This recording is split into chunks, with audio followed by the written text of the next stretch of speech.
Imagine this. It's your 8th month of pregnancy. You're glowing, surrounded by family, celebrating your birthday. Then the doorbell rings, and in walks your husband's secretary. She's holding ultrasound photos, claiming she's pregnant too. In one shocking moment, your perfect life explodes. But what if that wasn't even the biggest lie? When everyone turns against her, even her own mother, one man steps up, her father, a retired detective who starts digging. And what he uncovers will blow your mind.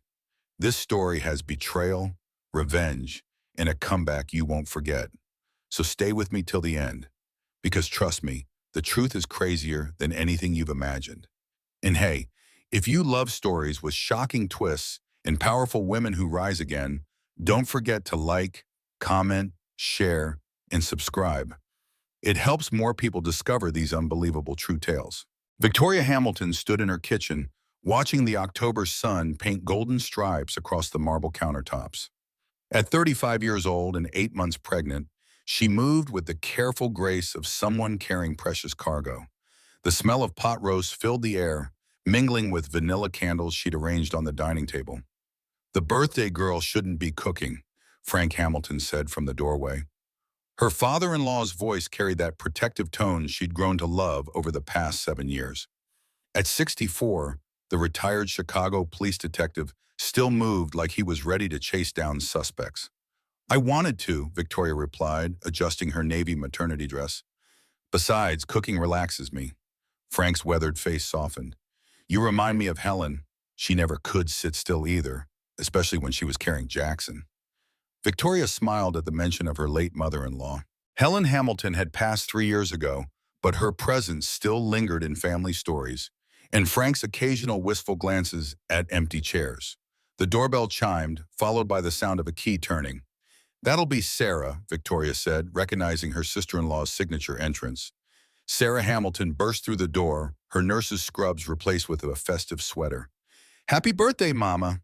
She wrapped Victoria in a careful hug, mindful of the baby bump between them. "How's my nephew doing today?" "Active," Victoria laughed. "I swear he's training for the Olympics in there."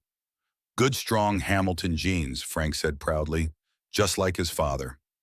As if on cue, they heard Jackson's BMW pull into the driveway. Victoria's heart still fluttered slightly at the sound, even after all these years. Her husband of 7 years walked through the door, his tailored suit slightly rumpled from a long day at Patterson and Associates. "There's my birthday girl," Jackson said, but his smile didn't quite reach his eyes. He kissed Victoria's cheek, his lips cool against her skin. "Sorry I'm late. Diane had me reviewing contracts until 6:30. "It's fine," Victoria said, though she'd noticed Jackson's increasing late nights over the past few months. "Dinner's almost ready." Madison Torres arrived next, Victoria's best friend since their Northwestern University days. The freelance consultant swept in with a designer purse and perfectly styled hair. As always, "Happy 35, darling. God, you're glowing. I hate how good you look pregnant." The dining room filled with warm conversation as they settled around the table.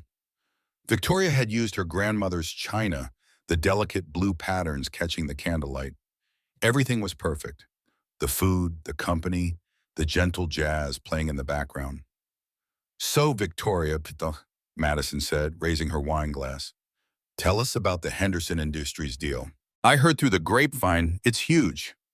Victoria beamed. "We're still in negotiations, but if it goes through, it'll be our biggest client yet. They want a complete rebrand, social media overhaul, the works." "That's my girl," Frank said proudly. "Building an empire while building a baby." Jackson shifted in his seat. "Maybe you should slow down a bit, Vic. You know, with the baby coming." "I'm fine," Victoria said gently. "The doctor says working is good for me. Keeps my mind active." "Speaking of the baby," Sarah interjected, clearly sensing tension. "Have you finished the nursery?" "Almost," Victoria said. "We're just waiting on the custom crib. It should arrive next week, right, honey?" Jackson nodded absently, checking his phone. Victoria noticed but said nothing. She'd learned to pick her battles, especially lately. The doorbell rang at exactly 8 o'clock. Everyone looked up, puzzled. "Are we expecting someone else?" Madison asked. "No," Victoria said. starting to rise. Frank waved her back down. I'll get it, he said, already moving toward the door with the instincts of a man who'd spent 40 years being cautious about unexpected visitors. They heard muffled voices from the foyer, Frank's deep baritone and a woman's higher trembling tones. Then Frank returned, his face set in hard lines Victoria had never seen before. Behind him stood a woman who could have stepped out of a fashion magazine, 27 years old, with cascading dark hair and a form-fitting black dress that hugged dangerous curves. But her face was streaked with tears, mascara running in delicate rivers down her cheeks. Jackson, the woman said, her voice breaking. Victoria watched her husband's face drain of color. His fork clattered against his plate. Scarlett? Jackson's voice came out strangled.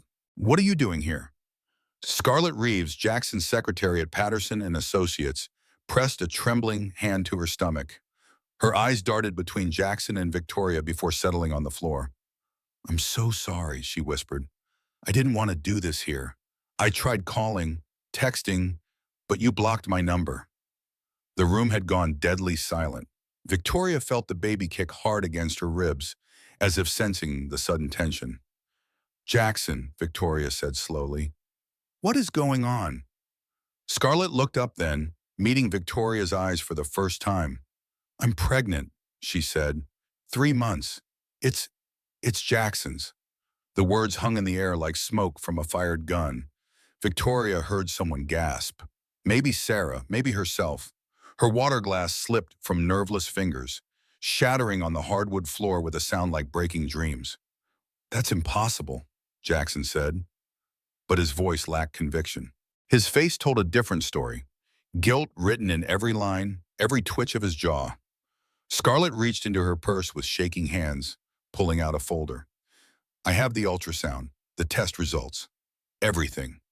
She held them out like evidence in a court case. I didn't know what else to do. The baby deserves a father.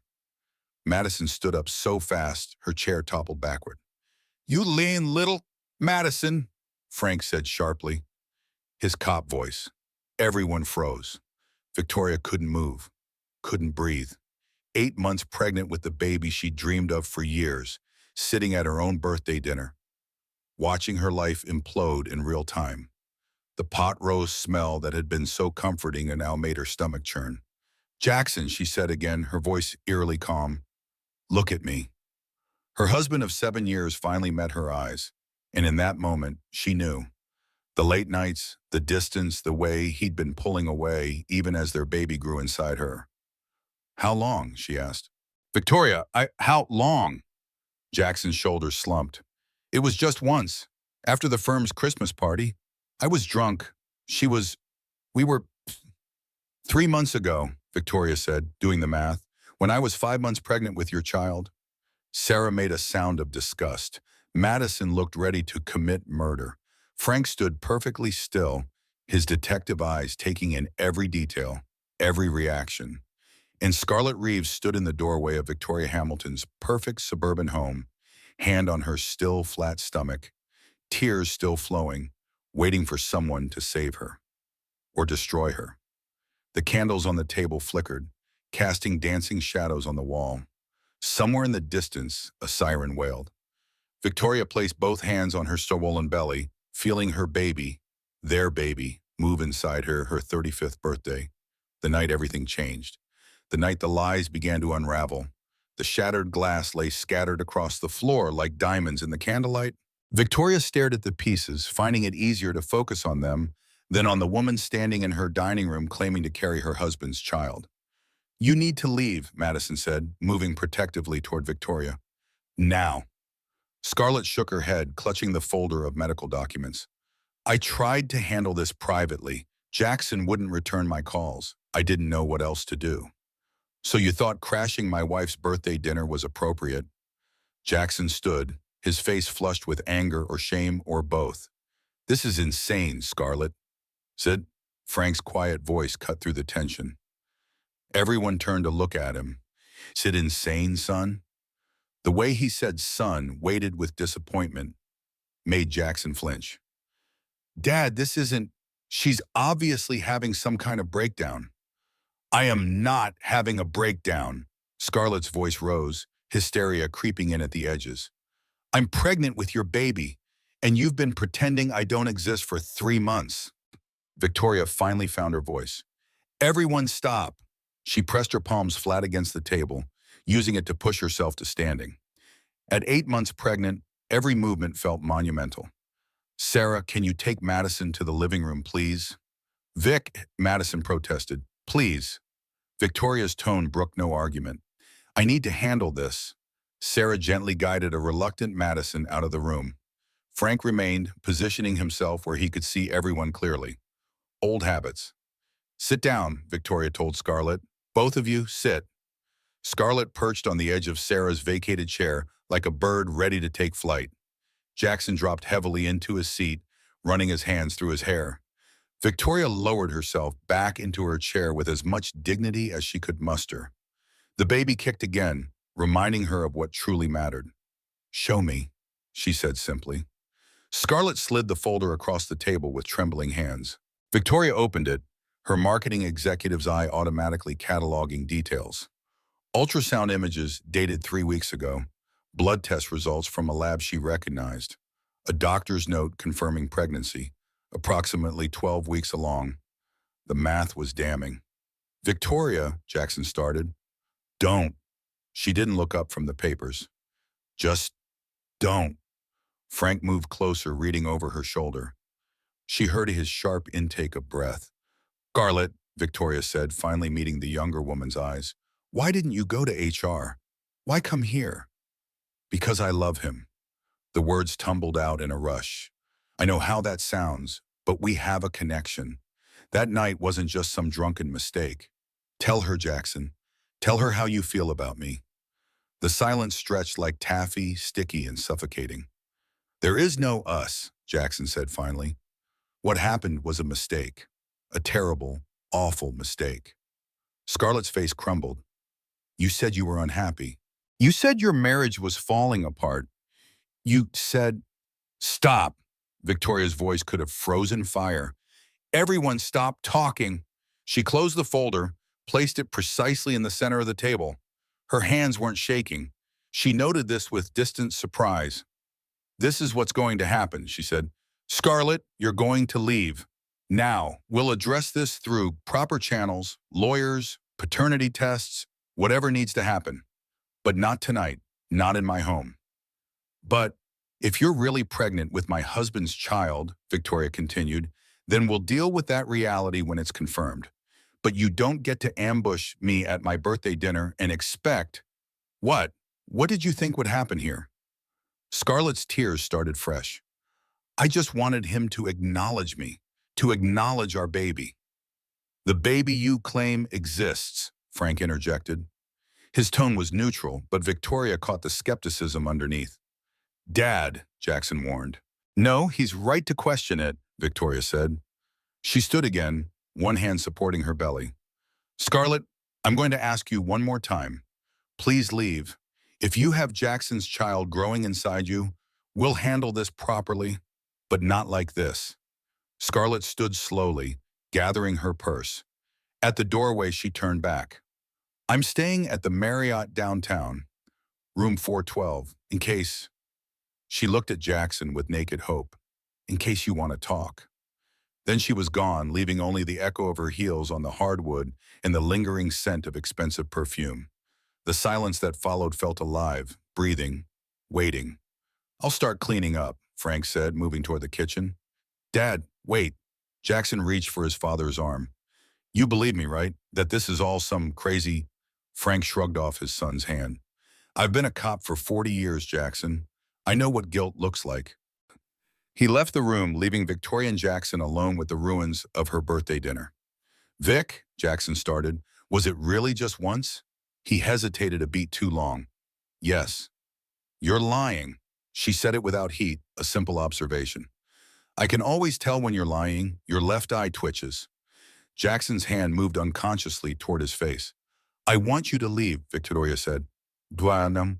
Pack a bag and go stay with your friend Derek or your brother or whoever will take you. But you're not sleeping in our bed tonight. Victoria, please, let me explain. Explain what? She turned to face him fully, her belly between them like a barrier. Explain how you slept with your 27-year-old secretary while I was carrying your child. Explain how you've been lying to me for 3 months. Explain how you let her develop feelings for you, Guo, enough to show up at our home. It wasn't like that. Then tell me what it was like.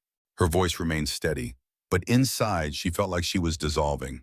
Tell me exactly what happened, Jackson. Because that woman didn't look like someone you had a meaningless one-night stand with. She looked like someone who thought she had a future with you.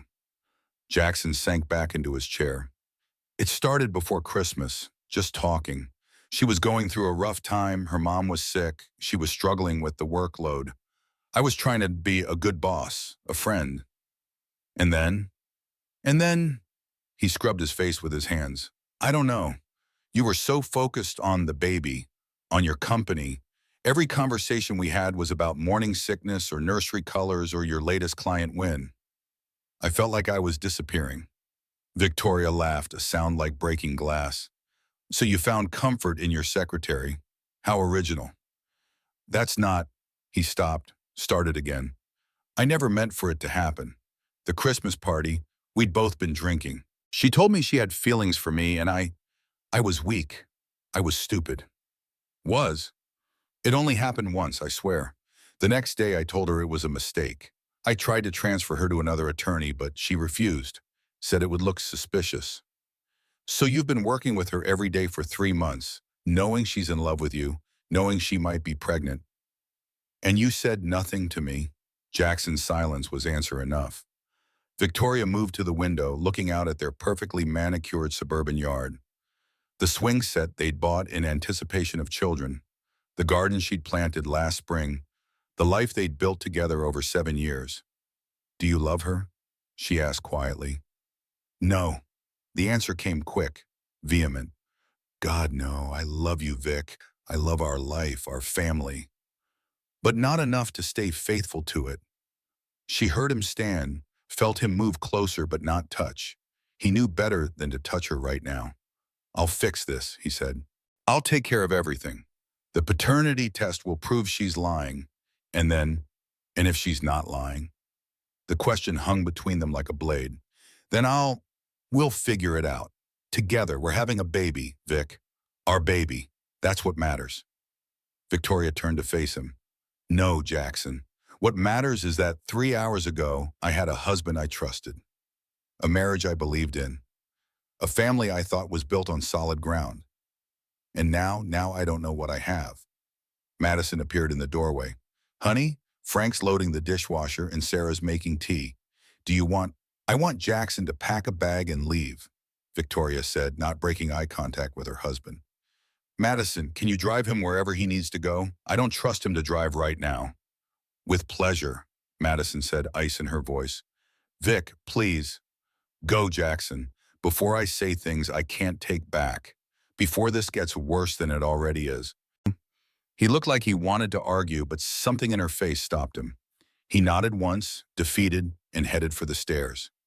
Victoria sank into the nearest chair, suddenly exhausted beyond measure. The baby moved restlessly, responding to her stress. I'm sorry, little one, she whispered, rubbing soothing circles on her belly. Mommy's having a very bad birthday. From the kitchen, she heard Frank's voice, low and reassuring, talking to Sarah. In a few minutes, Madison would drive Jackson away from their home. Tomorrow, she'd have to face the reality of what came next. Lawyers, difficult conversations, decisions about a future that looked nothing like what she'd planned.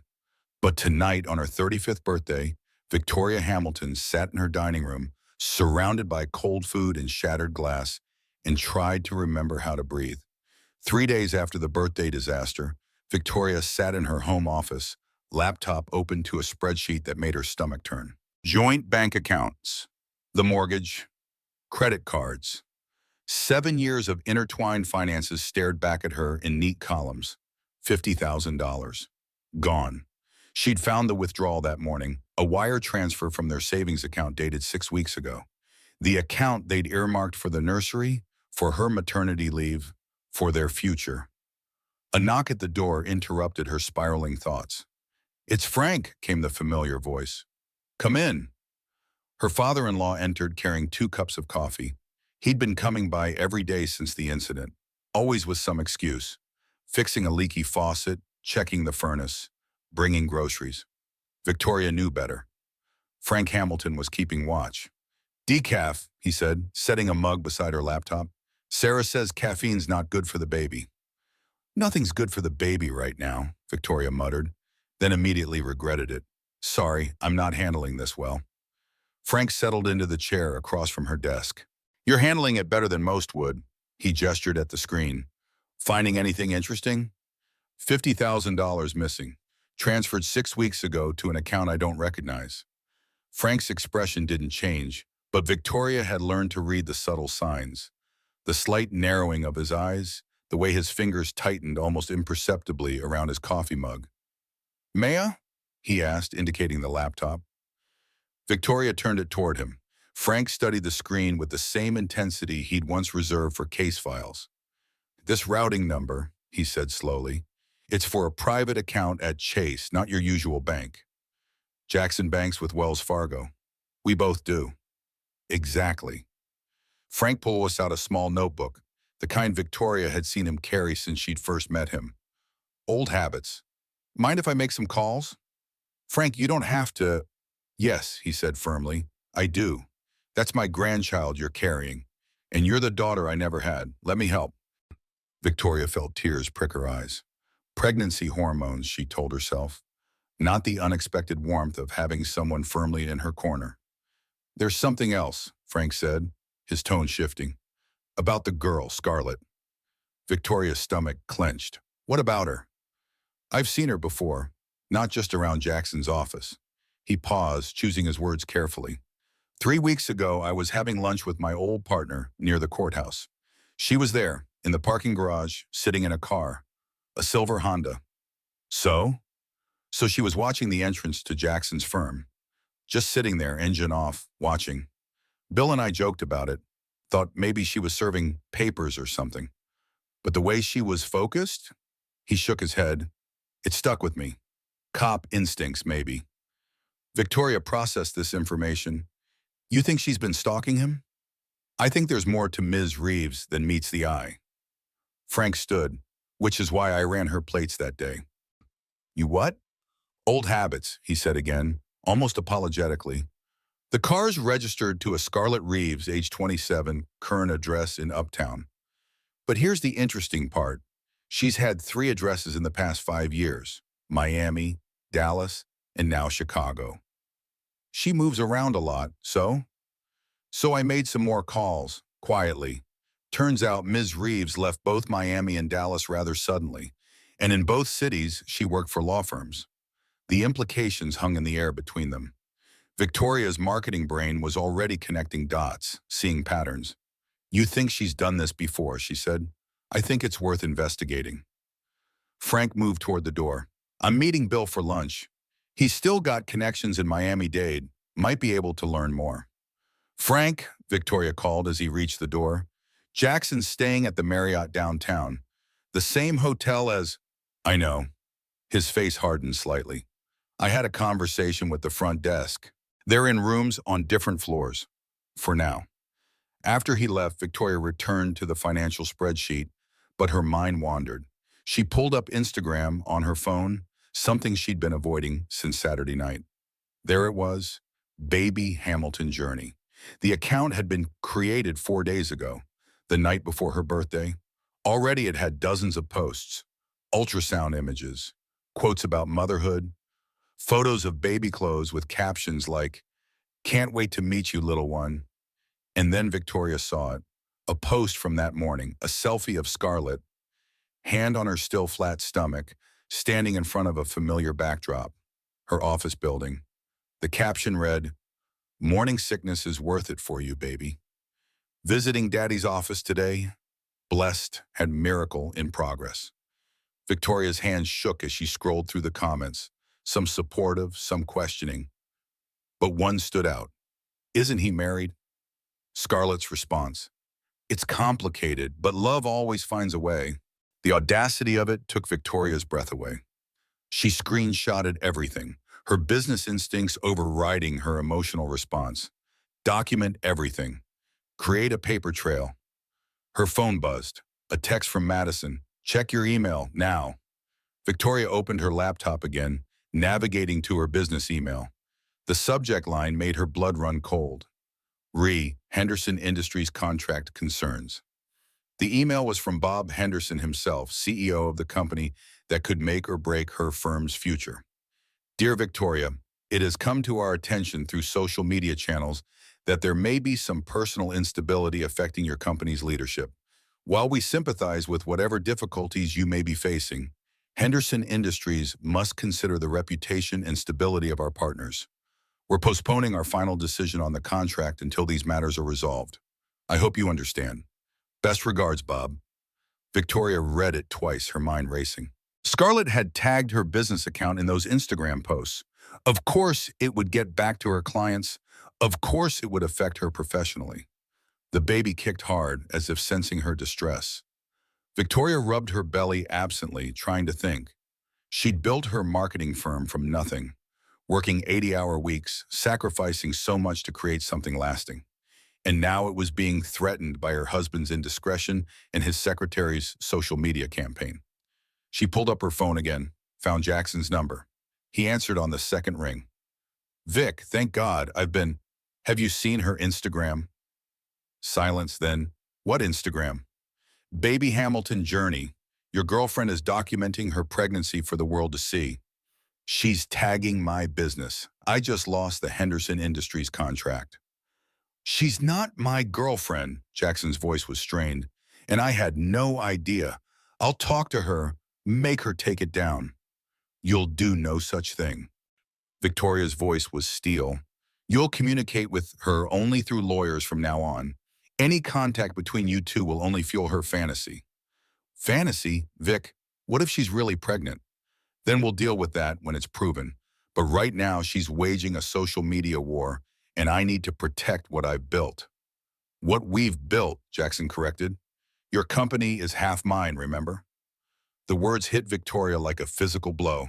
In her anger and hurt, she'd forgotten the legal realities. Illinois was a marital property state. Her company, her life's work, was indeed half his. Are you threatening me? She asked quietly. No, God, no. I'm trying to figure out how to fix this, how to make it right. You can't. Victoria ended the call before he could respond. She sat back in her chair, mind spinning. The financial betrayal, the personal betrayal, and now her business was under attack. At 8 months pregnant, when she should be nesting and preparing for her baby, she was instead preparing for war. Her laptop dinged. A new email, this one from an address she didn't recognize. Subject, you should know the truth. Victoria hesitated, then clicked open. Mrs. Hamilton, you don't know me, but I know Scarlett Reeves. She did the same thing to my husband in Miami 2 years ago. Said she was pregnant, caused chaos in our marriage, demanded money. When we insisted on a paternity test, she disappeared overnight. I still have the investigator's report, if you're interested. Don't let her fool you like she fooled us. A friend who understands. Victoria stared at the screen, heart pounding. She forwarded the email to Frank immediately, then to her lawyer, then saved it in 3 different places. The baby moved again, a slow roll that made her gasp. I know, little one, she whispered. Mommy's stressed, but I'm going to protect us, I promise. She pulled up her company's social media accounts, fingers flying across the keyboard. Time to play defense. Time to control the narrative. She was Victoria Hamilton, founder and CEO of Hamilton Marketing Solutions. She'd built a successful company from scratch. She'd survived her mother's death, survived being overlooked and underestimated her whole career. She could survive this too. Her phone rang. Frank. Got your email, he said without preamble. Bill just called me back. Scarlett Reeves left Miami PD custody 2 years ago. No charges filed, but there was an investigation. Into what? Fraud, extortion, and get this, false pregnancy claims. Victoria closed her eyes, feeling something she hadn't felt since Saturday night. Hope. 2 weeks had passed since the birthday ambush, and Victoria had thrown herself into damage control mode. Despite the stress, her company had managed to retain most of its clients. though Henderson Industries remained uncommitted. She'd hired the best divorce attorney in Chicago and started documenting everything. But Scarlett Reeves had escalated her campaign. The Instagram account now boasted over 3,000 followers. Daily posts showed Scarlett's journey, morning sickness selfies, photos of prenatal vitamins, even a gender reveal announcement claiming it was a boy. The comments section had become a battlefield between those calling her a homewrecker and those praising her bravery in fighting for her child. Victoria stood in her office's private bathroom, splashing cold water on her face. The baby had been restless all morning, responding to her elevated stress levels. She'd been up since 4 a.m., unable to sleep, scrolling through the latest posts. A knock on her office door made her look up. "Come in." Her assistant, Paula, entered with a concerned expression. "Mrs. Hamilton, there's someone here to see you. She doesn't have an appointment, but she says it's urgent." Victoria's stomach dropped. She knew before Paula said the name.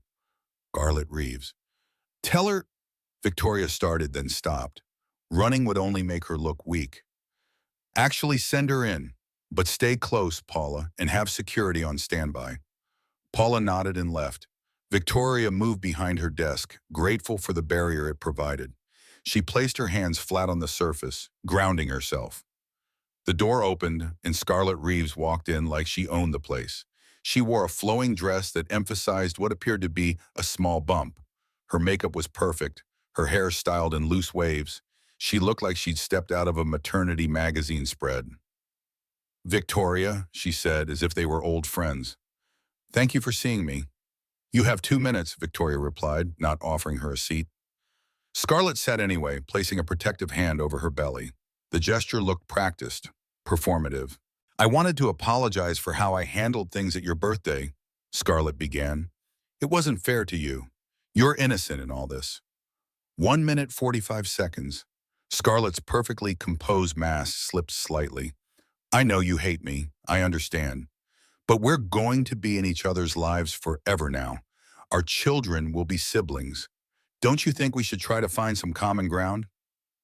"Our children," Victoria repeated slowly, "will be nothing to each other if that baby you claim to carry isn't Jackson's, which, given your history in Miami and Dallas, seems highly unlikely."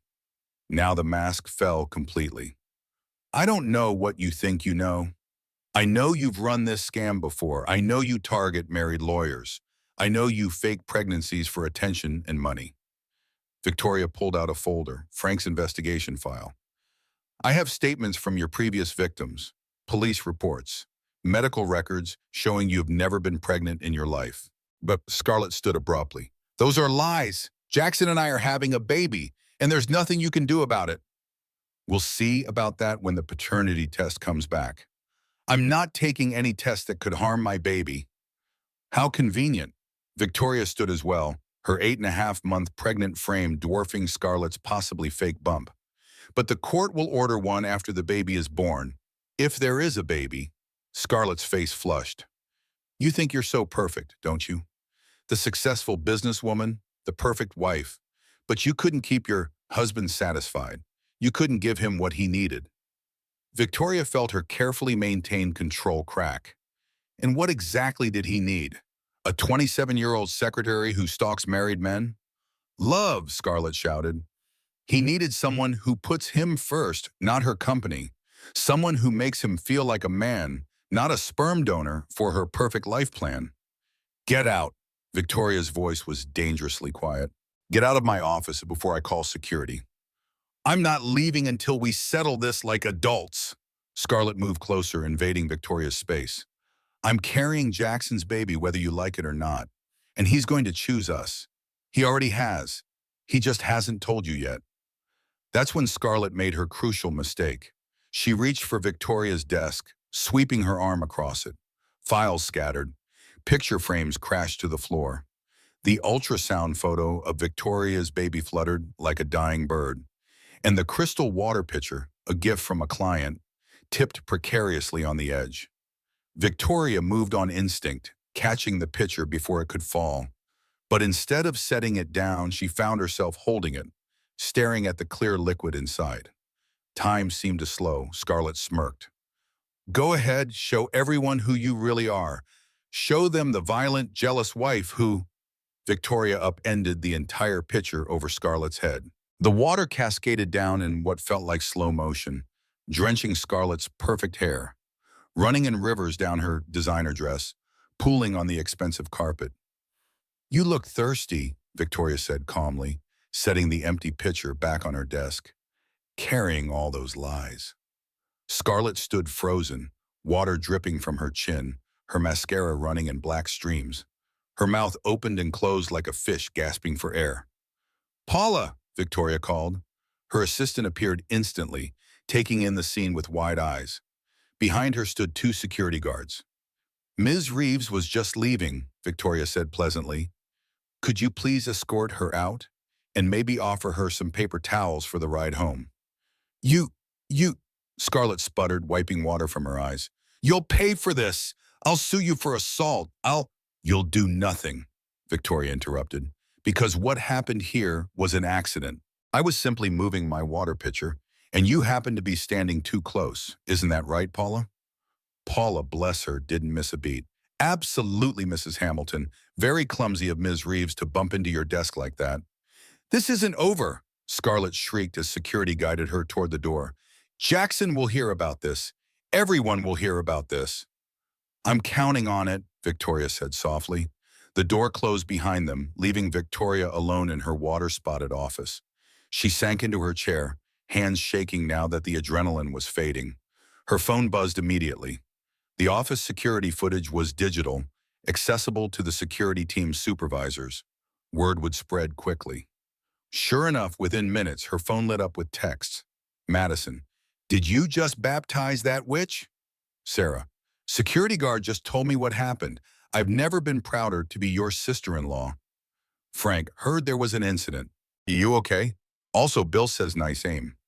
But it was the call from an unknown number that made Victoria's heart skip. She answered cautiously. "Victoria Hamilton?" The voice was professional, businesslike. "This is Bob Henderson." Her stomach dropped. The CEO of Henderson Industries. He'd heard already. Her career was over.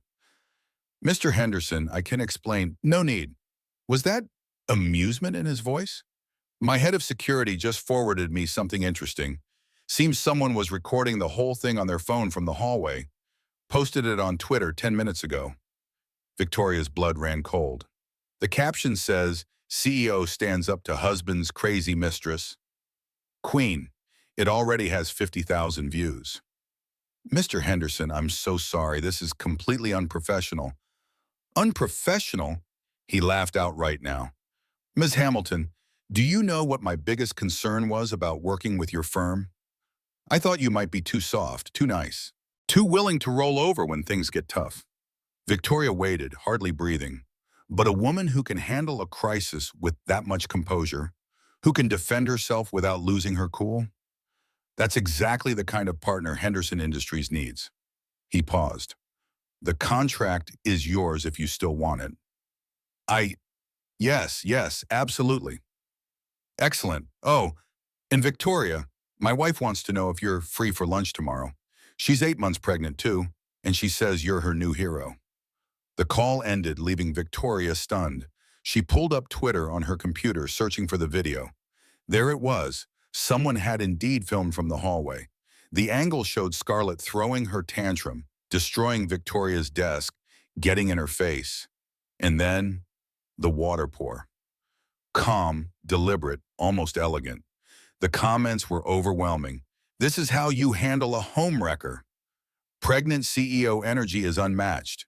Notice how she waited until the girl touched her stuff. Self-defense. Team Victoria all the way." But one comment made her pause. "I'm the security guard who escorted her out." The bump washed right off. It was a prosthetic. Victoria leaned back in her chair, one hand on her very real baby bump. Frank had been right. It was all a scam. And now, thanks to a pitcher of water and social media, the truth was starting to surface. Her phone rang. Jackson. She let it go to voicemail. Then, after a moment's thought, she pulled up her company's Twitter account. "Thank you for all the support," she typed. "Just a reminder that pregnancy hormones and boardroom dramatics don't mix well. Stay hydrated, everyone. Hush, water your plants, had even the fake ones. She hit send, then called her lawyer. Time to end this once and for all. The video had gone viral overnight. By morning, hashtag pregnant wife revenge was trending nationally, and Victoria's picture pour had been remixed into dozens of memes. But while the internet celebrated, the real investigation was happening behind the scenes. Frank Hamilton sat in a downtown diner across from his old partner, Bill Morrison, and a woman in her 40s who looked like she'd rather be anywhere else. This is Jennifer Walsh, Bill said by way of introduction. She was the lead investigator on the Miami case. Jennifer slid a thick folder across the table. Scarlett Marie Reeves, also went by Scarlett Rivers in Dallas, Scarlett Reed in Miami. Same MO every time, targets married lawyers at mid-sized firms, claims pregnancy after a few months, creates social media pressure, then disappears when faced with legal action. Frank opened the folder, his expression darkening as he read. 3 cities, 3 law firms, 3 fake pregnancies? That we know of. Jennifer sipped her coffee. She's smart, never takes it far enough for criminal charges, always disappears before court-ordered paternity tests, usually walks away with a settlement, hush money from firms that want to avoid scandal. But she's escalating, Frank observed. The social media campaign, showing up at family events. She's never gone this far before. No, Jennifer agreed, which means she's either desperate or she's found a mark she thinks is worth the risk. Frank's phone buzzed. A text from his tech-savvy nephew, Owen. Uncle F, check your email. Found something interesting? He excused himself, stepping outside to call Owen. What did you find? So I did some digging into that Instagram account, Owen said, excitement in his voice. The metadata on those ultrasound photos? They're stock images from a medical website, just cropped and filtered. You're sure? Positive, but here's the kicker. I found her real Instagram, private account under her middle name. Want to guess what she posted 3 months ago? Frank waited. A vision board, pictures of luxury apartments, designer bags, vacation destinations, and right in the center, a photo of Jackson from the firm's website with hearts drawn around it. Caption says, manifesting my dreams into reality. Frank felt his blood pressure rise. Send me everything. Already done. Oh, and Uncle Frank? That fake bump in the security video, I enhanced the footage. You can literally see the adhesive edges when she moves. Meanwhile, across town, Madison Torres was conducting her own investigation. She'd taken the day off work, dedicating herself to what she called Operation Expose the Snake. She sat in her apartment, laptop open, surrounded by printouts and sticky notes. Her best friend needed ammunition, and Madison was determined to provide it. Hello, Scarlett's Instagram followers, she muttered, clicking through profiles. Let's see who you really are. Most were legitimate accounts, people drawn to the drama, picking sides in a scandal they knew nothing about. But scattered throughout were suspicious profiles, accounts with no posts, generic names, all created within the last month. Bot accounts. Scarlett was padding her follower count. Madison screenshotted everything, then noticed something else. The supportive comments, the ones defending Scarlett and attacking Victoria. Many came from these same fake accounts. She pulled up her phone, creating a Twitter thread.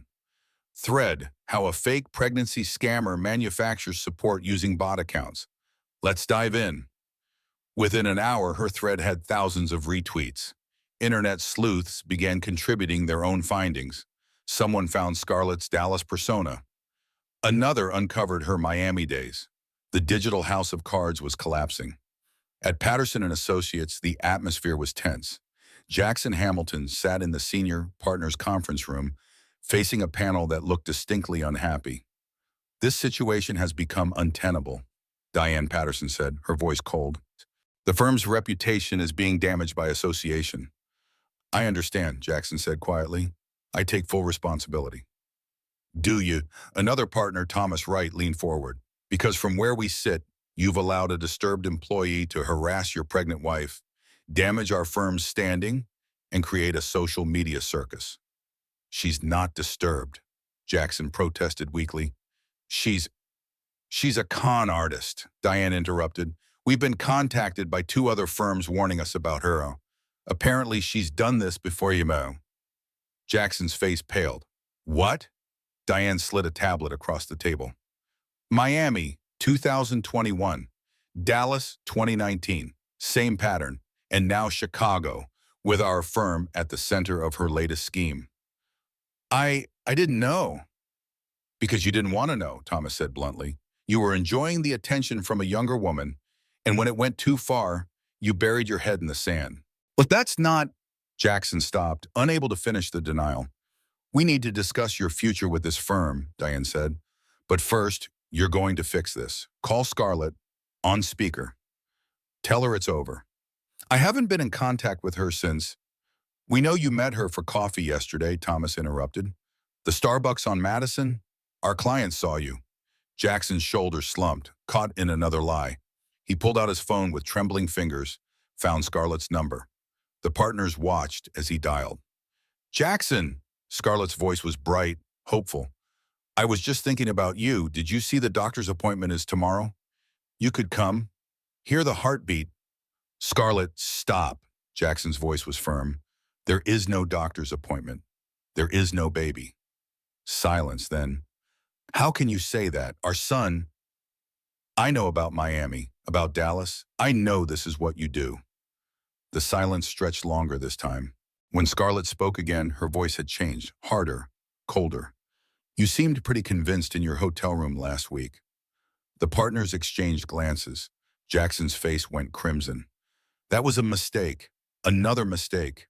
But it's over now. If you continue this harassment, we'll pursue legal action. Harassment? Scarlett laughed, but it sounded forced. Is that what you call it when a woman fights for her child? There is no child, Jackson's composure cracked. The ultrasounds are fake. The bump is fake. Everything about you is fake. You didn't think I was fake when you were... Jackson hung up, his hands shaking. The partners stared at him in disgust. Your hotel room? Diane asked quietly. Last week? While your wife is 8.5 months pregnant? Jackson couldn't meet their eyes. Clear out your office, Thomas said. You're suspended pending a full investigation. And Jackson, if you've exposed this firm to any liability through your continued involvement with this woman, you'll be held personally responsible. As Jackson Hamilton's career imploded, his wife sat in her doctor's office for a routine checkup, blissfully unaware of the latest betrayal. Everything looks perfect, Dr. Patricia Williams said, moving the ultrasound wand over Victoria's belly. Baby boy is measuring right on track, maybe a bit eager. He's already in position. Victoria smiled, watching her son move on the screen. He's been so active lately, I think he senses the stress. Which is why you need to take it easy, the doctor said gently. I know you're dealing with some personal challenges, but this little guy needs you calm and healthy. I'm trying, it's just... Victoria's phone buzzed. A text from Frank. Call me. Urgent. Good news. Is everything okay? Dr. Patricia Williams asked. I think it's about to be, Victoria said, feeling hope bloom in her chest for the first time in weeks. As she left the appointment, her phone rang. Frank didn't wait for pleasantries. We got her, he said simply. Jennifer Walsh sent everything. 3 cities, 3 scams, documented proof. And Owen found her real social media. She targeted Jackson specifically. Planned the whole thing. Victoria sat in her car processing this. So there's definitely no baby? No baby, never was. The security footage from your office confirms it. The bump literally washed off with the water. It was theatrical prosthetic. Oh my God. Victoria laughed, actually laughed. I baptized her fake pregnancy. You did more than that, Frank said, pride evident in his voice. You exposed her. That video going viral forced her hand. She's getting sloppy, making mistakes. What kind of mistakes? The kind that land people in jail, Frank said. Jennifer's contact at Chicago PD is very interested in filing charges. Fraud, extortion, harassment. She crossed state lines, which makes it federal. Victoria felt dizzy with relief. Then a thought struck her. Frank, have you heard from Jackson today? A pause. No. Why? Just a feeling. He's been too quiet. I'll check on him, Frank promised. You go home and rest. You've got my grandson to think about. As Victoria drove home, She allowed herself to imagine a future without this chaos. Maybe not with Jackson.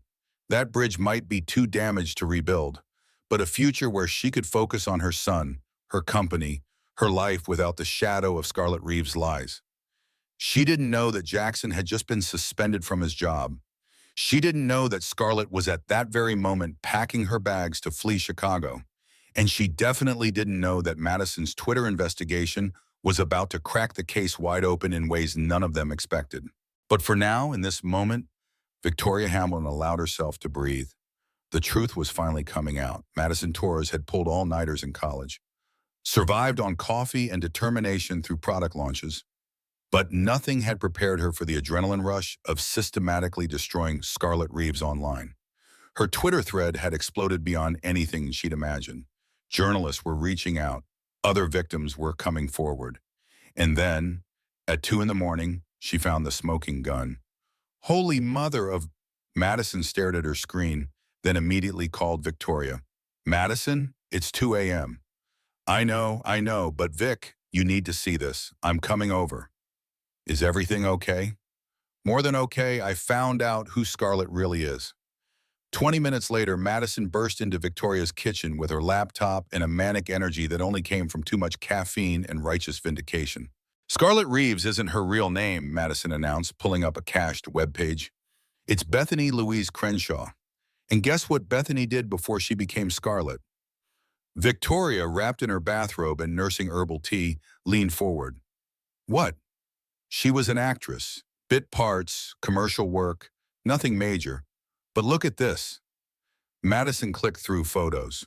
Her IMDb page, her old headshots, and the crown jewel, a commercial she did for a pregnancy test company where she played, wait for it, a woman faking pregnancy to test her boyfriend's loyalty. Victoria's jaw dropped. You're kidding. Nope. And it gets better. I found her acting coach. Lovely woman named Gladys, who's very chatty at 2 a.m. Apparently, our girl Bethany was obsessed with method acting. Liked to live her roles. Got so into character once that she convinced an entire restaurant she was British for 6 months. So this whole thing is the performance of her lifetime. Madison pulled up another screen.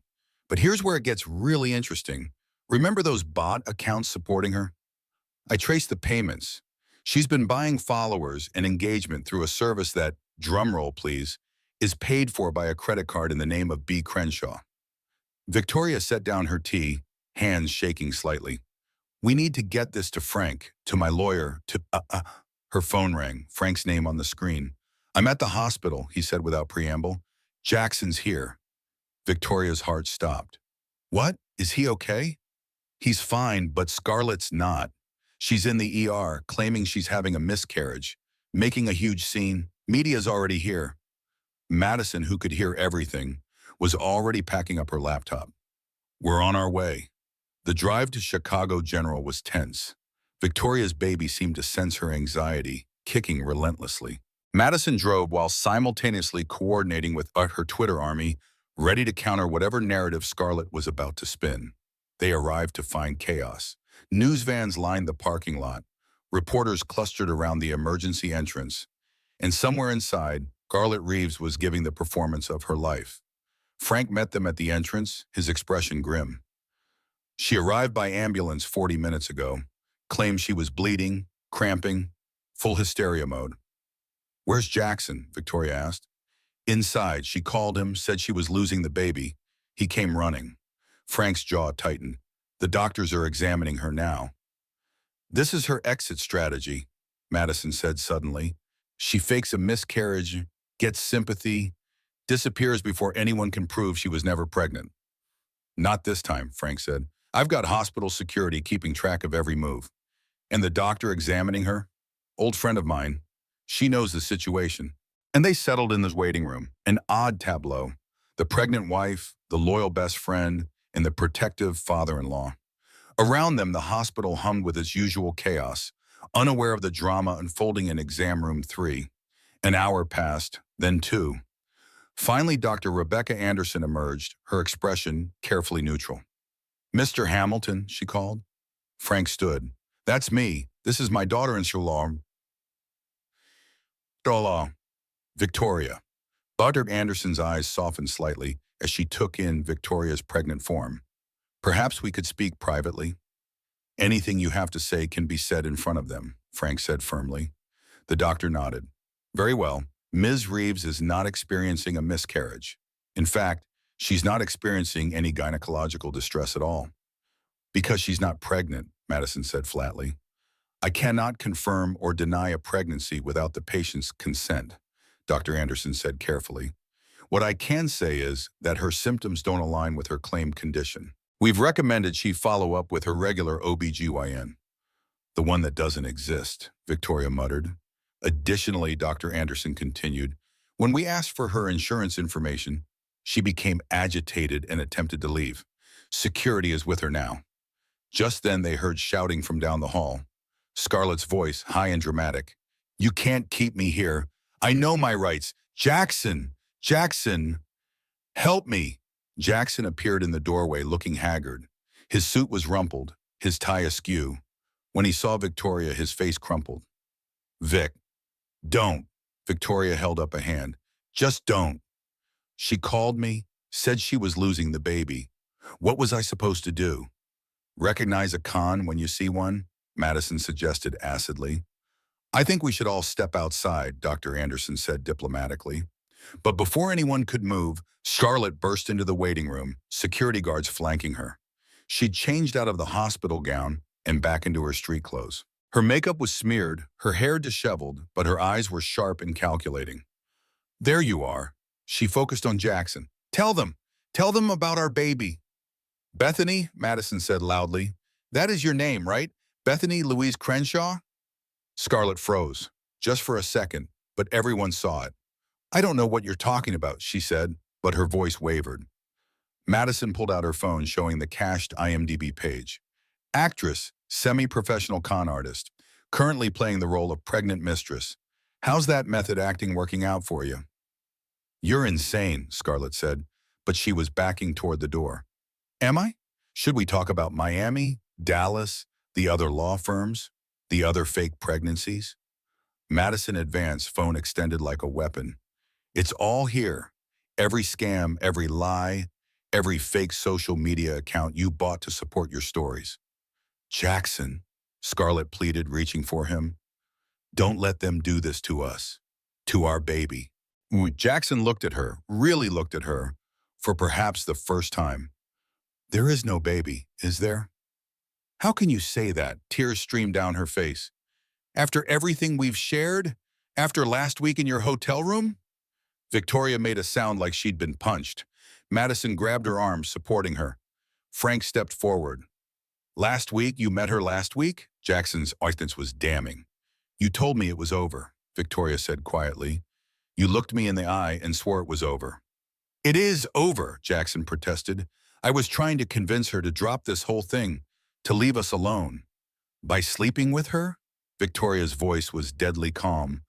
While I'm carrying your child? I didn't. He stopped, unable to finish the lie. Scarlett saw her moment. See, he loves me. He just can't admit it because of his pregnant wife, Madison interrupted. The woman he married? The woman actually carrying his child? Stop, Scarlett screamed. Stop ruining everything. This was supposed to work. He was supposed to choose me. And there it was, the admission. Got it, said a voice from behind them. They turned to find a young man with a phone recording everything. Been live streaming since she ran out of the exam room. Already got 20,000 viewers. Turn that off. Scarlett lunged for the phone, but security held her back. Ma'am, you need to calm down, one guard said. I am calm. I'm pregnant. She stopped, seeming to realize what she'd just revealed to thousands of viewers. No symptoms, no distress, just rage at being exposed. Frank pulled out his phone, making a call. Bill? Yeah, she's here. Chicago General. Might want to bring backup. You called the police? Scarlett's voice went up an octave. For what? Fraud, extortion, harassment, filing false medical claims. Frank counted on his fingers. Oh, and that hotel room meeting? Pretty sure that qualifies as prostitution since you were exchanging sexual favors for money and support. That's not Jackson. Tell them. But Jackson had sunk into a chair, head in his hands. The full weight of his choices, his lies, his stupidity, crushing him. Victoria watched it all with a strange sense of detachment. Her husband destroyed, his mistress exposed, the truth laid bare for the world to see. And inside her, their son kicked and rolled, blissfully unaware of the chaos he would be born into. "I want to go home," she said quietly. Madison immediately moved into action. "Of course, Frank, can you handle?" "Go," Frank said. "Take care of her, I'll deal with this." As they walked toward the exit, Scarlett's voice followed them. "This isn't over. You can't just destroy my life. I'll sue. I'll—" The automatic doors closed, cutting off her threats. Outside, the October air was crisp and clean. Victoria breathed deeply, one hand on her belly. "You okay?" Madison asked. "No," Victoria said honestly. "But I will be." Her phone buzzed. A text from her lawyer. "Saw the live stream. Divorce papers ready when you are. You're going to take him for everything." Victoria deleted the text without replying. Right now, she didn't want to think about lawyers or divorce or custody battles. She just wanted to go home, take a warm bath, and figure out how to explain to her son someday why his father chose a con artist over their family. But first, she had one more thing to do. She pulled up Twitter, typing quickly. "Thank you all for your support. Special shout out to those who helped expose the truth. Remember, actions have consequences, and the truth always surfaces, even if sometimes it needs a little help. Hashtag truth wins, hashtag baptism by water." Within minutes, it had thousands of likes and shares. The video of Scarlett's hospital meltdown was already trending. Victoria Hamilton had won. But as Madison drove her home through the quiet Chicago streets, she couldn't shake the feeling that some victories felt an awful lot like defeat. 3 days after the hospital incident, Scarlett Reeves, or Bethany Louise Crenshaw, sat in a Cook County interrogation room, her theatrical confidence finally shattered. Across from her sat Detective Patricia Walsh, no relation to Jennifer from Miami, who'd been assigned in what the department was calling the pregnancy scam case of the decade. "So Bethany," Detective Walsh said, flipping through a thick file, "let's go through this again. Miami, 2021, Dallas, 2019, and now Chicago. 3 cities, 3 law firms, 3 fake pregnancies. That's a pattern." "I want my lawyer," Scarlett said for the 5th time. "He's on his way. Public defender, right? Couldn't afford a real one after your accounts were frozen?"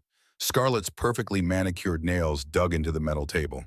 In another part of the city, Jackson Hamilton sat in his childhood bedroom at Frank's house, surrounded by boxes from his cleared-out office. His father hadn't spoken to him in 2 days beyond basic necessities. A knock at the door interrupted his misery spiral. "Come in," he said listlessly. Sarah entered, still in her nursing scrubs. His younger sister looked tired but determined. "We need to talk," she said, sitting on the edge of the bed. "If you're here to tell me what a piece of garbage I am, there's a waiting list. I'm here because you're my brother and I love you, even when you're being a monumental idiot." Jackson looked up, surprised. "You don't hate me?" "Oh, I'm furious with you, disappointed beyond words. But hate?" Sarah shook her head. "You're still my brother. Question is, who do you want to be going forward?" "I don't know," Jackson admitted. "I've lost everything. My job, my marriage, my reputation. My son will grow up knowing his father is a cheating loser who fell for a con artist." "Maybe," Sarah said. "Or maybe he'll know his father as someone who made terrible mistakes but worked to earn redemption. Your choice." "How? How do I fix any of this?" "Start by being honest, really honest, with yourself first." Jackson was quiet for a long moment. "I was flattered," he finally said. "This beautiful younger woman hanging on my every word, making me feel important. Victoria was so focused on the baby, on her company, I felt invisible. So instead of communicating like an adult, you had an affair." "It wasn't. It was just once, the first time. But not the last." Jackson's shame was answer enough. "She played you," Sarah said gently, "used your ego and insecurity against you. That doesn't excuse your choices, but maybe understanding it helps you not make the same mistakes again." Meanwhile, at Victoria's house, An unexpected summit was taking place. Diane Patterson sat in the living room, having arrived unannounced with a bottle of non-alcoholic champagne and an apology. "I owe you an explanation," the senior partner said, settling into the couch across from Victoria. "About Jackson. About all of this." Victoria, exhausted and 9 months pregnant, waited silently. "I've been senior partner for 15 years, Diane continued. "I've seen every type of scandal you can imagine, but I've never seen someone throw away so much for so little. Is that supposed to make me feel better?" "No, it's supposed to explain why the firm is prepared to offer you a settlement." Victoria straightened. "A settlement?" "Jackson's actions expose the firm to liability. He conducted this affair on company property, using company resources. Ms. Reeves was able to access confidential information through him. We bear some responsibility." "I'm not going to sue the firm, Diane." "I know, which is why we want to make this right." Diane pulled out a folder. Full ownership of all marital assets related to Jackson's partnership. His profit sharing, his equity, everything. Plus a substantial sum for damages. Victoria stared at the number on the paper. It was significant. "This feels like a bribe." "It's justice," Diane corrected. "An insurance that you and your son are taken care of. Jackson's finished in law, Victoria. No firm will touch him after this. Consider it securing your child's future." Before Victoria could respond, her phone buzzed. Gloria Allred's name appeared on the screen. "I should take this," Victoria said. "Victoria!" Gloria's voice was triumphant. "Have you seen the news?" "What news?" "Bethany Crenshaw was just denied bail. Turns out she's wanted in Nevada too. And the FBI is now involved because she crossed state lines in commission of fraud. This is huge." Victoria felt a savage satisfaction. "Good. I'm heading to the courthouse now. Want to make a statement?" "No," Victoria said firmly. "I'm done being part of this circus. I just want to move forward." After hanging up, she looked at Diane. "I'll have my lawyer review the settlement. But I want one more thing. Name it. A letter of recommendation. For when I'm ready to take Hamilton Marketing Solutions national. Your firm's endorsement would open doors." Diane smiled, the first genuine smile Victoria had seen from her mom. "Done, Jim. You know, in another life, you would have made an excellent lawyer. In this life, I make excellent strategic decisions," Victoria replied. "And my next one is rebuilding without Jackson." That evening, Frank appeared at Victoria's door with Chinese takeout and a worn leather photo album. "Thought you might be hungry," he said, "and thought maybe we could talk." They sat at the kitchen table, the same table where everything had fallen apart weeks ago. Frank opened the album, revealing photos of a younger Jackson, of Helen, of family moments frozen in time. "I failed him somewhere," Frank said quietly. "His mother dying when he was in law school. Maybe I don't know, didn't teach him properly about consequences, about honor." "This isn't your fault, Frank. Isn't it? I'm a detective. Was a detective. I should have seen the signs." Victoria reached across the table, covering his weathered hand with hers. "You did see the signs. You investigated Scarlett before anyone else suspected. You protected me." Frank turned his hand over, squeezing hers gently. "You're the daughter Helen always wanted. She would have been so proud of how you've handled this." "I don't feel very proud. I feel tired and angry. All normal. But you're still standing, still fighting, still protecting that baby." As if in response, the baby kicked hard enough to make Victoria gasp. "Active little guy," Frank said with a small smile. "His due date's in 2 weeks. I'm terrified, Frank. How do I do this alone?" "You won't be alone. You'll have Sarah and me. Madison, your family of choice," he paused. "And maybe someday when he's earned it, Jackson too." "I can't think about that now." "Don't have to. Just focus on today. Tomorrow, one step at a time." Later that night, Victoria lay in bed, scrolling through her phone. The internet had moved on to new scandals, new dramas. Baby Hamilton journey had been deleted. Scarlett's digital footprint scrubbed by court order. A text from Madison appeared. "Check your email. You'll want to see this." Victoria opened her email to find a message from an unexpected sender, the woman who'd warned her about Scarlett weeks ago. Dear Victoria, I wanted to reach out now that I see justice is being served. I'm Jennifer Holbrook, Scarlett's Miami victim. Watching your strength through this has inspired me to finally speak publicly about my experience. My husband and I divorced because of her lies, but seeing how you handled everything with grace, humor, and that pitcher of water showed me I gave her too much power. I'm flying to Chicago to testify at her trial. Perhaps we could meet for coffee? I think you'd find it healing to know you're not alone. Also, my ex-husband sends his apologies to your husband. Maybe they can start a support group for idiots who fell for the same con. Wishing you peace and strength, Jennifer. Victoria read it twice, feeling something shift inside her chest. Not quite forgiveness, not quite closure, but something like hope. Her phone rang, Jackson's ringtone. She'd been declining his calls for days, but something made her answer this time. Vic? His voice was rough, like he'd been crying. I know you don't want to talk to me, but I need to tell you something. You have 2 minutes. I'm getting help. Real help. Therapy. Sarah found someone who specializes in people who've destroyed their lives through ego and stupidity. Despite everything, Victoria almost smiled at his self-assessment. I'm also testifying, he continued, against Scarlett, Bethany, whatever her name is. The FBI needs my testimony about the money she extorted. The $50,000, it went to her, not baby expenses. I have proof. Good, Victoria said simply. And Vic, I know I have no right to ask, but when he's born, our son, would you let me? We'll see, Victoria said. One day at a time, Jackson. Earn the right to be his father. I will, he said fiercely. I swear I will. After hanging up, Victoria placed both hands on her belly. Your daddy's an idiot, she told her son. But maybe, just maybe, he's a redeemable idiot. The baby kicked in response, and Victoria chose to take that as agreement. The law firm of Patterson and Associates had seen its share of dramatic events over the years, but nothing quite compared to the scene unfolding at their annual October gala.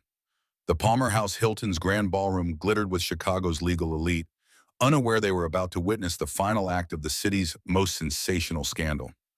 Gloria Allred stood at the podium, every inch the legendary attorney in her crimson power suit. Beside her, Frank Hamilton looked distinguished in his rarely worn formal attire, a tablet in his hands loaded with enough evidence to bury several careers. Ladies and gentlemen, Gloria began, her voice commanding instant attention. Tonight, I stand before you not just as an attorney, but as an advocate for truth. For too long, predators have hidden behind facades of respectability. Tonight, we expose one such predator. In the audience, murmurs rippled through the crowd. Diane Patterson sat at the firm's head table, her expression unreadable. At the back of the room, a junior associate named Marcus Thompson held up his phone, already live streaming. Y'all, this is about to be epic, he whispered to his TikTok followers.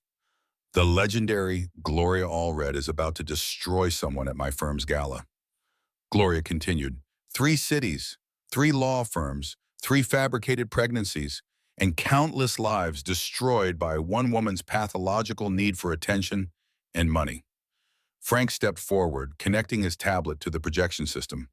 The massive screens behind them lit up with evidence, court documents, social media screenshots, financial records. Bethany Louise Crenshaw, Gloria announced, as Scarlett's various personas appeared on screen. Also known as Scarlett Reeves, Scarlett Rivers, and Scarlett Reed, a woman who weaponized the miracle of pregnancy for personal gain. In her hotel room across town, Scarlett watched the live stream on her phone, her face draining of color. Her court-appointed attorney sat beside her, shaking his head.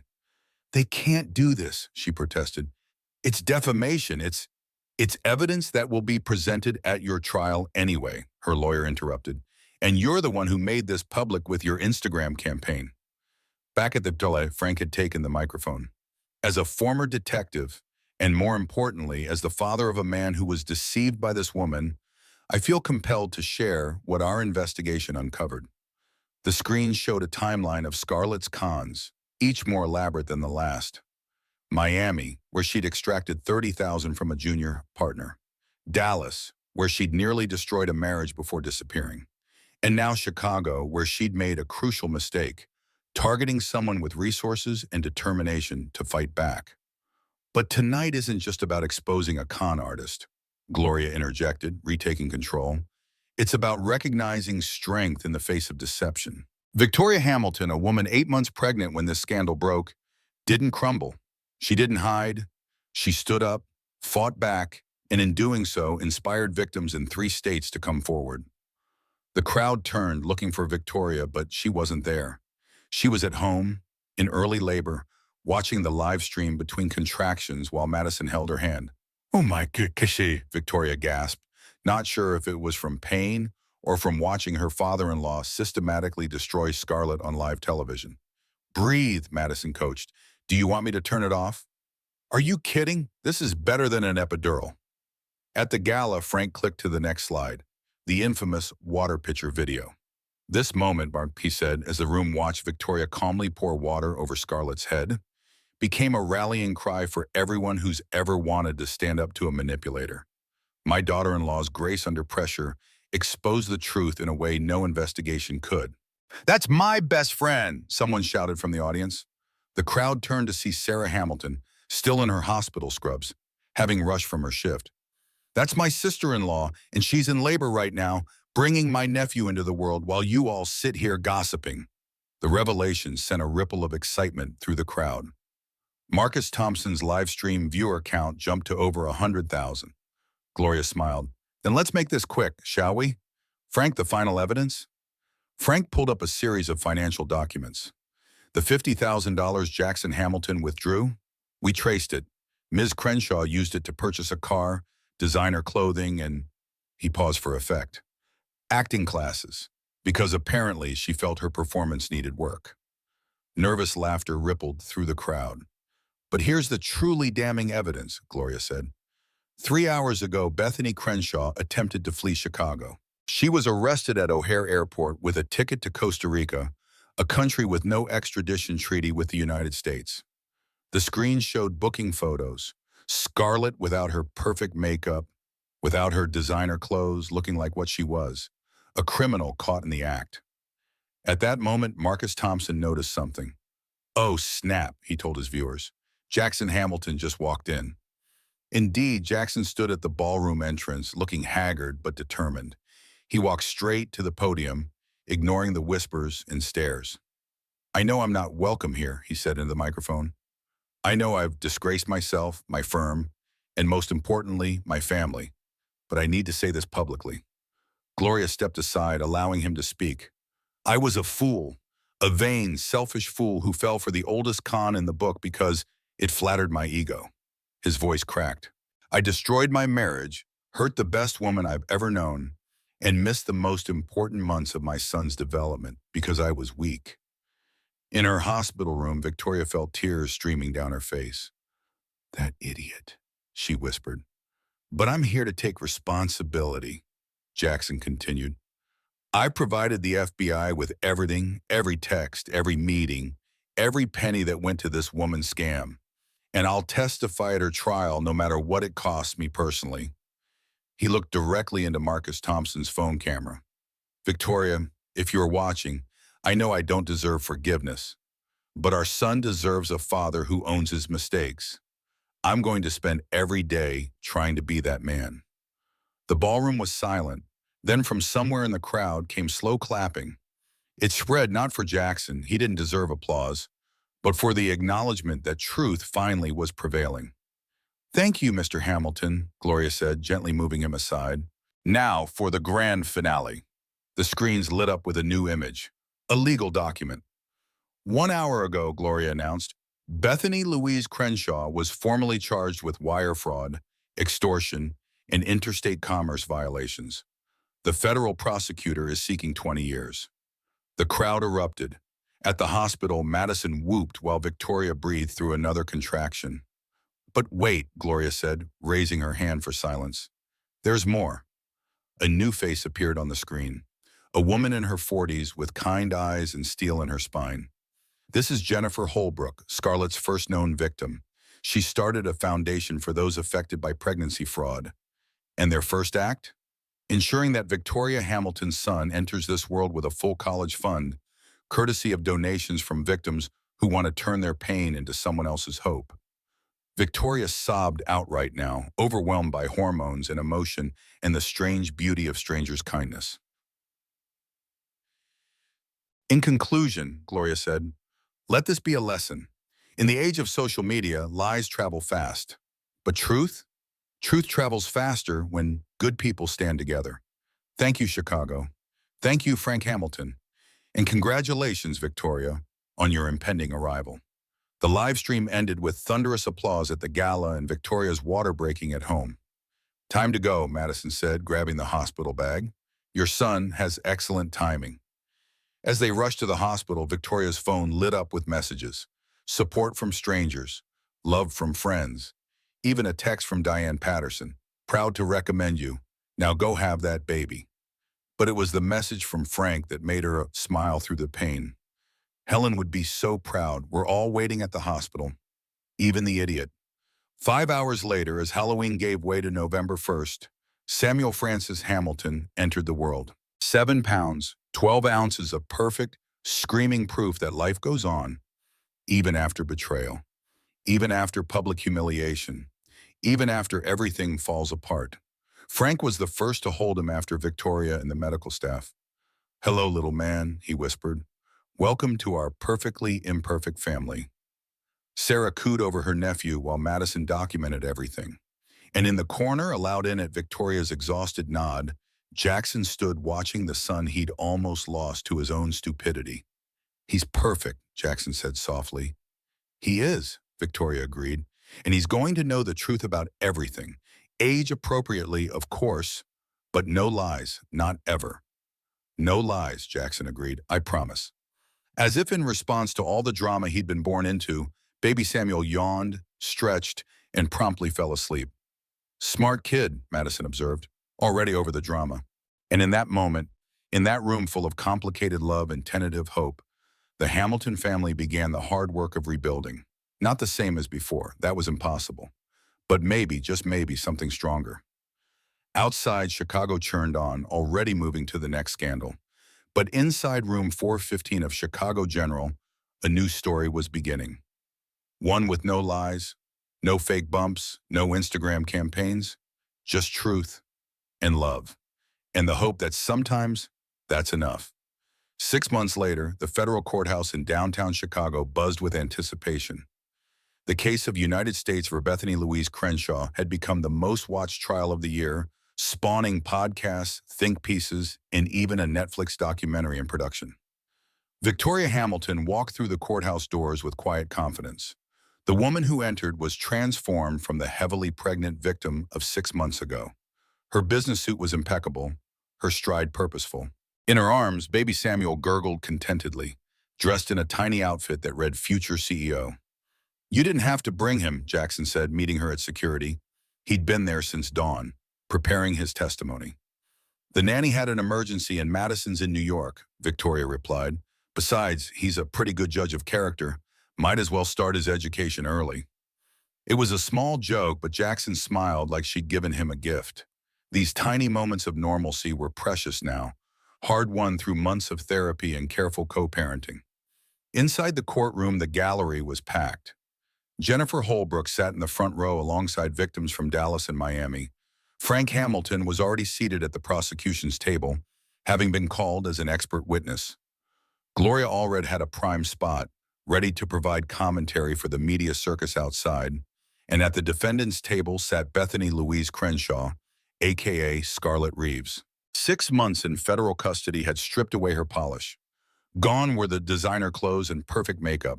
In their place sat a woman in an orange jumpsuit, her roots showing, the theatrical confidence replaced by something harder and meaner.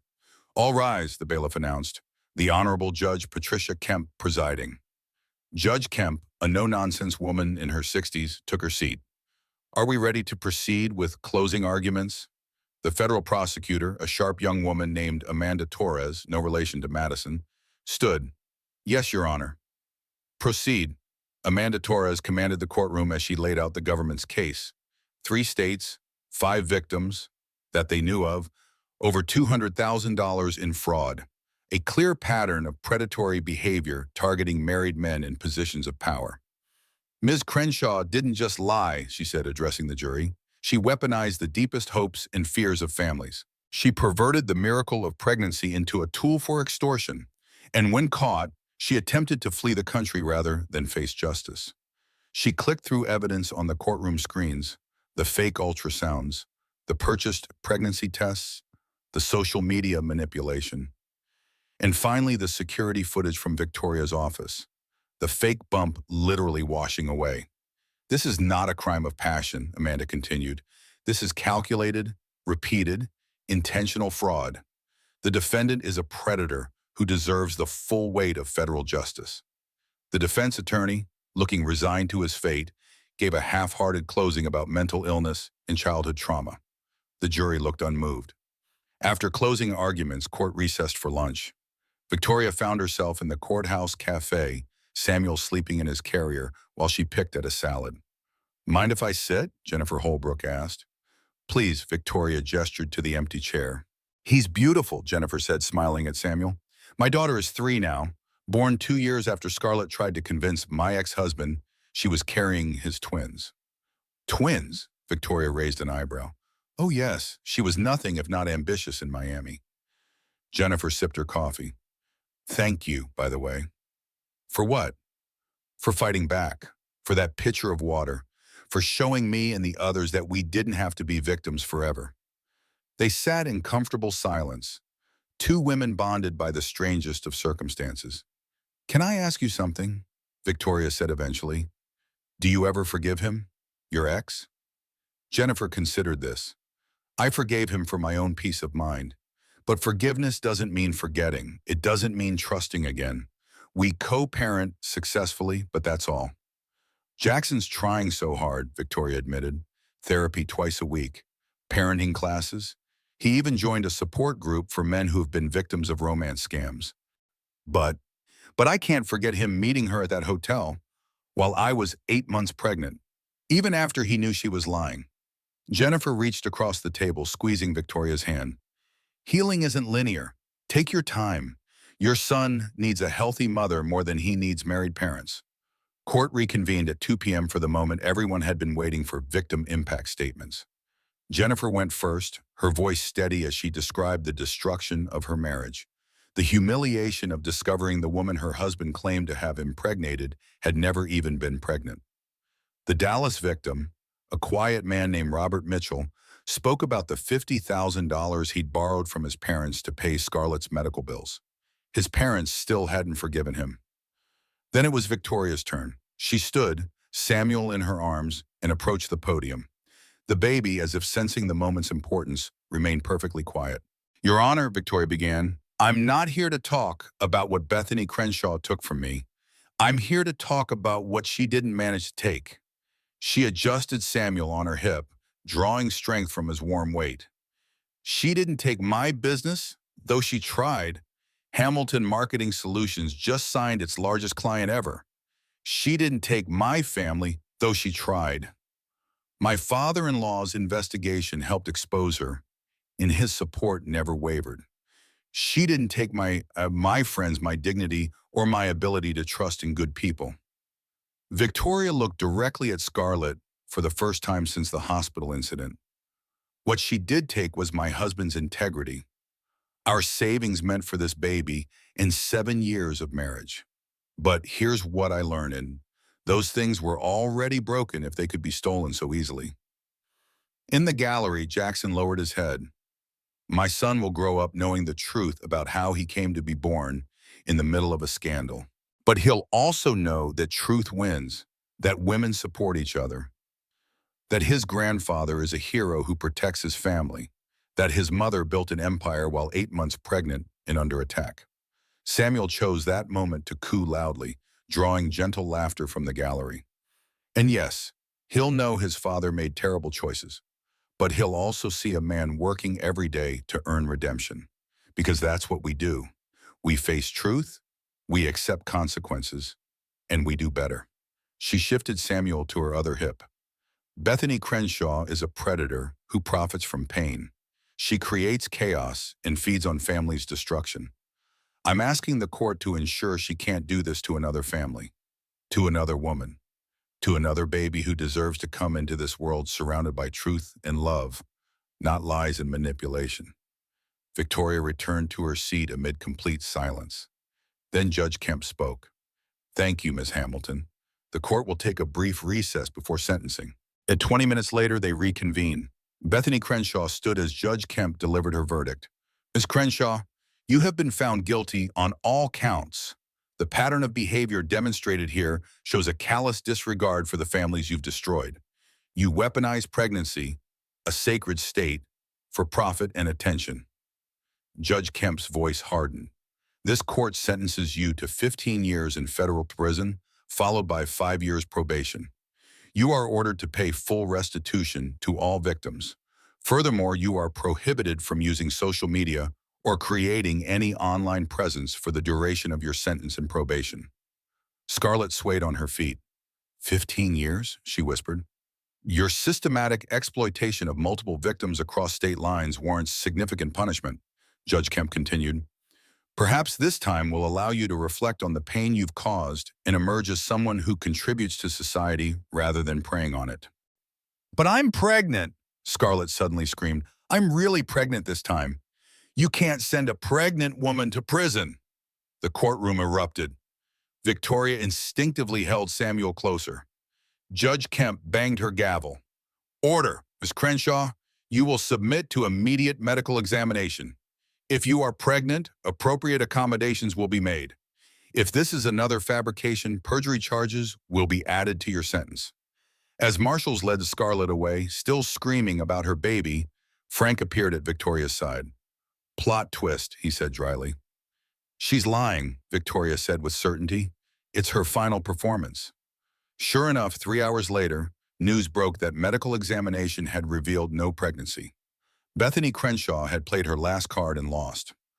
Outside the courthouse, media swarmed.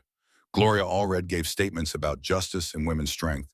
The prosecutor announced this case would set precedent for pregnancy fraud prosecution nationwide. But Victoria slipped out a side door with Samuel, Frank, and surprisingly Jackson. Thank you, Jackson said quietly as they reached her car, for what you said in there about redemption. I meant it, Victoria replied, buckling Samuel into his car seat. But Jackson, redemption isn't a destination. It's a daily choice. I know. He looked at his son, sleeping peacefully despite the chaos of the day.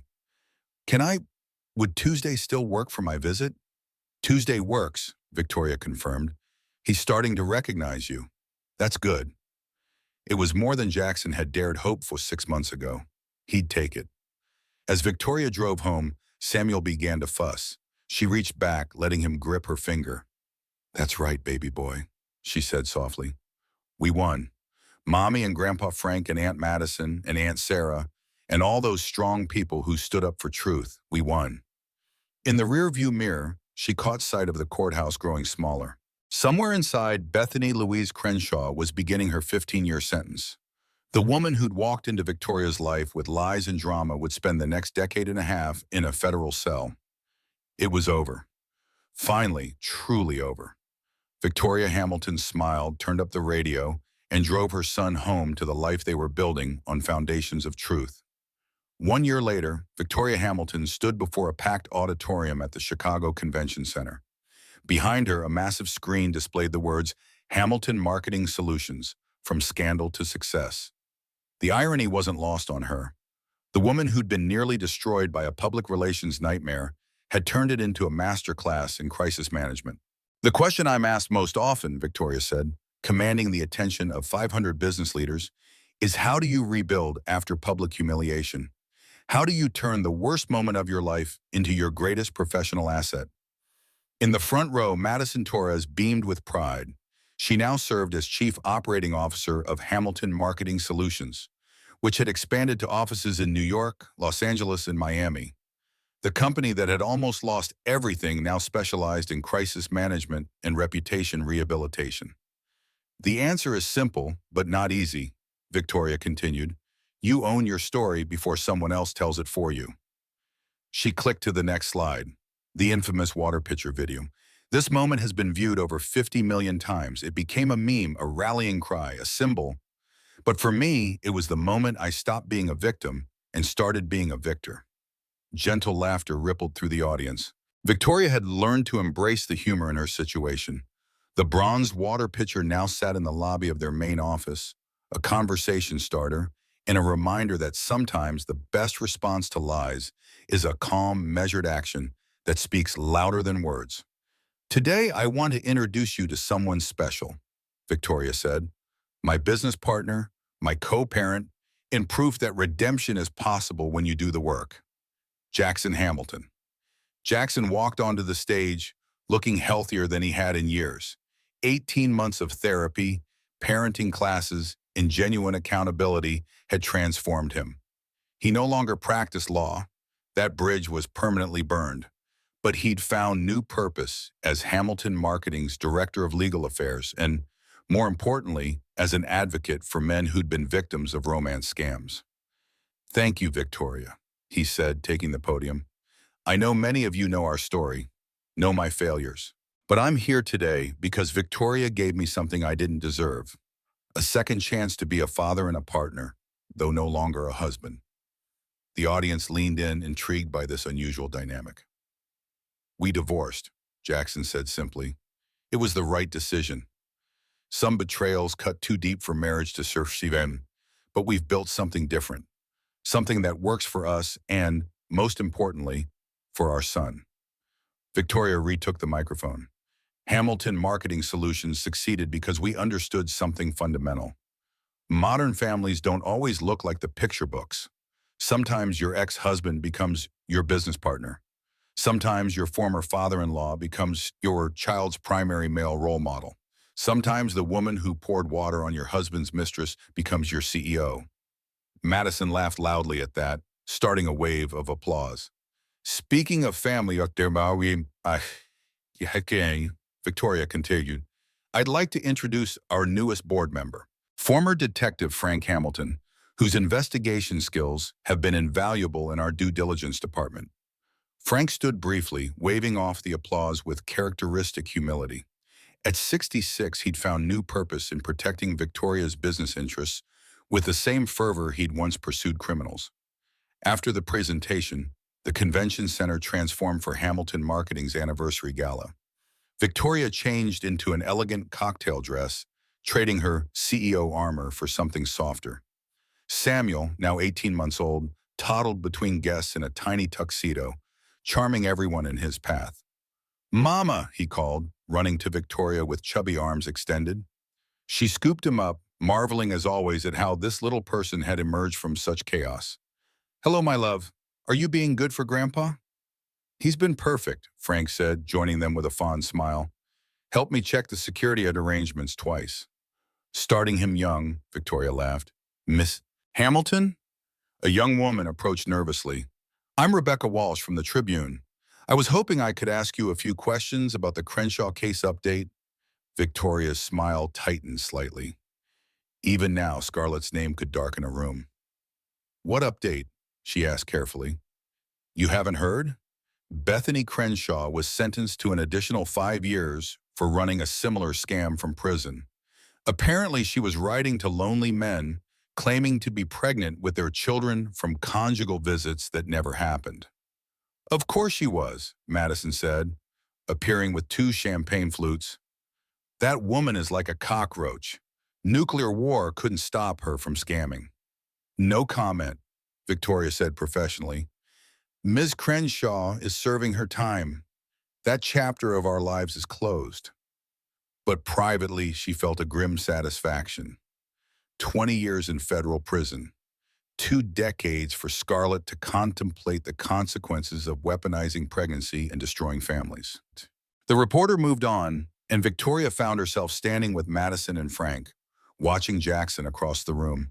He was deep in conversation with a young man who, based on his body language, was probably another romance scam victim seeking advice. He's good at that, Madison observed, helping other men who fell for the same trap. He speaks at support groups twice a month, Victoria said. Says it's part of his amends. And you, Frank asked gently, How are your amends to yourself going? Victoria considered this. In therapy, Dr. Martin had helped her understand that she needed to forgive herself too, for missing the signs, for staying too long, for prioritizing her image over her instincts. Better, she said finally. I'm dating again. Nothing serious, but I'm open to possibilities. Good, Frank said firmly. Helen would want you happy, would want you to find real love. I have real love, Victoria said, kissing Samuel's head. Everything else is bonus. The gala continued late into the evening. Jennifer Holbrook made an appearance, her foundation having raised over $2 million for victims of pregnancy fraud. The Dallas victims were there too, now serving as advisors to Hamilton Marketing's Crisis Management Division. But the surprise guest of the evening was Sarah Hamilton, who took the stage near midnight. I want to say something, she announced, slightly tipsy on champagne. My brother was an idiot, a colossal, monumental idiot, but he's my idiot, and I'm proud of the work he's done to earn his place back in this family. Jackson looked mortified but touched. And Victoria, Sarah continued, you're the sister I always wanted. Thank you for not letting his mistakes define your story, or Samuel's story, or any of our stories. She raised her glass. To the Hamilton family. Weird, broken, rebuilt, but stronger than ever. The room toasted and Victoria felt tears prick her eyes. This wasn't the family she'd imagined when she'd married Jackson 8 years ago. It wasn't the life she'd planned when she was pregnant and dreaming of a traditional future. It was messier, more complicated, built on foundations of hard-won trust rather than naive faith. But it was real, and it was hers. Later, as the party wound down, Victoria found herself on the balcony overlooking the Chicago skyline. The city sparkled below, full of promise and possibility. Beautiful view, a voice said behind her. She turned to find Jackson holding a sleeping Samuel. He crashed hard, Jackson said, carefully transferring their son to her arms. Too much excitement. They stood in comfortable silence, no longer husband and wife, but something else, co-parents, business partners, survivors of a shared trauma that had transformed them both. I need to tell you something, Jackson said suddenly. I've been seeing someone. It's new, but I wanted you to hear it from me. Victoria felt a small pang, not jealousy exactly, but the ghost of what they'd once been. Is she good to you? She's a therapist, actually. Someone I met at the support group. She understands the baggage. He paused.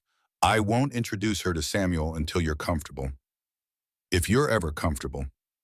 Thank you, Victoria said, meaning it, for telling me, for asking, for being the father he deserves even if you couldn't be the husband I needed. Jackson's eyes glistened. Do you think he'll understand someday? Why we're not together? I think, Victoria said carefully, he'll understand that sometimes love means letting go, that 2 happy homes are better than 1 miserable one, that his parents loved him enough to build something new from the ashes of something broken. Samuel stirred in her arms, mumbling something that sounded like Dada in his sleep. I should get him home, Victoria said. I'll walk you to your car, Jackson offered. As they made their way through the emptying gala, Victoria caught sight of their reflection in a mirror. A woman in elegant dress, a man in a tuxedo, a sleeping child between them. To anyone watching, they might have looked like the perfect family, and maybe they were in their own imperfect way. The scandal that had started with a lie on her 35th birthday had led them here. To truth, to success, to a different kind of happily ever after. Victoria Hamilton had learned that sometimes the best pitcher of water is the one you don't throw. Sometimes it's the one you pour with calm deliberation, washing away illusions to reveal what's real beneath. Her company thrived. Her son flourished. Her chosen family surrounded her with love. And somewhere in federal prison, Bethany Louise Crenshaw served year 2 of 20, a cautionary tale about what happens when you mistake kindness for weakness, when you underestimate a woman protecting her child, when you build your life on lies in an age where truth always finds a way. The water pitcher sat in Victoria's office, bronzed and gleaming, a reminder that sometimes the most elegant response to chaos is a simple act that says, enough. No more lies, no more games, no more pretending. Just truth, just growth, just the beautiful, messy, complicated reality of lives rebuilt on foundations strong enough to weather any storm. As Victoria drove home through the quiet Chicago streets, Samuel sleeping peacefully in his car seat, she allowed herself a moment of pure contentment. She had won. Not just the court case or the business success, but something far more valuable. The knowledge that she could survive anything, rebuild everything, and emerge stronger than before. The birthday bombshell that had threatened to destroy her had instead revealed her greatest strength, the ability to transform disaster into triumph, one calm, measured choice at a time. And that was better than any fairy tale ending. That was real.